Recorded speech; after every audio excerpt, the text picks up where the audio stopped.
જય શ્રી કૃષ્ણ બધાને। અમે નાના હતા ને ત્યારે સ્કૂલમાં ભણવા જાય તો એમાં એવું હતું કે આપણે નાના હતા તો આપણા ગામમાં 6 ધોરણ સુધી સ્કૂલ હતી ને, તો પછી એક સર 2 ક્લાસને બેસાડે, પહેલા વાળાને બીજા વાળાને હારે બેસાડે અને ત્રીજા વાળાને ચોથા વાળાને હારે બેસાડે, બરોબર। તો હું તો મારું તો લગભગ દાખલો જ નહોતો નાખ્યો। પહેલા ધોરણમાં ભણતી બપોરની સ્કૂલ હતી એટલે લગભગ ચોથા ધોરણમાં એમને આવી ગયું દાખલા વગરની। પછી ચોથા ધોરણમાં આવીને એટલે સવારની સ્કૂલ થઈ, તો સવારે સ્કૂલે જાવ ને તો બધા ના પાડે, હાજરી પત્રકમાં નામ ન હોય એટલે બધા એમ કે તું પહેલા ધોરણમાં છે, તું બપોરે જા। બપોરે જાવ ને તો બધા એમ કે તું ચોથામાં આવી ગઈ છે, તું સવારે જા। પછી હું રડવા મળી કે પપ્પા મને બેસવા નથી દેતા સ્કૂલમાં। પછી મારો દાખલો નાખ્યો।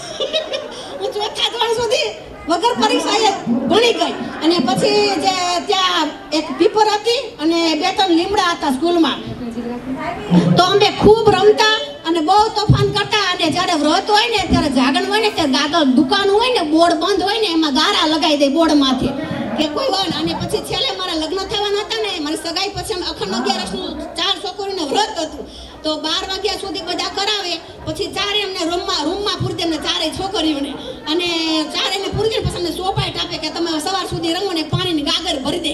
એમ કરીને મેં બહુ એન્જોય કર્યું અને મેં એટલા રમ્યા છીએ ને કે કોઈ દી 10મામાં આવીને ત્યાં સુધી તું ઢીંગલે પોતિયા રમતી। 10માની એક્ઝામ આવીને ત્યારે મારા ભાઈ મને ખીજાણા કે તને કઈ ખબર પડે છે, તું 10મામાં છો હજી તું ઢીંગલે પોતિયા રમશો એમ। ત્યારે પછી મેં ઢીંગલે પોતિયા રમવાનું બંધ કર્યું।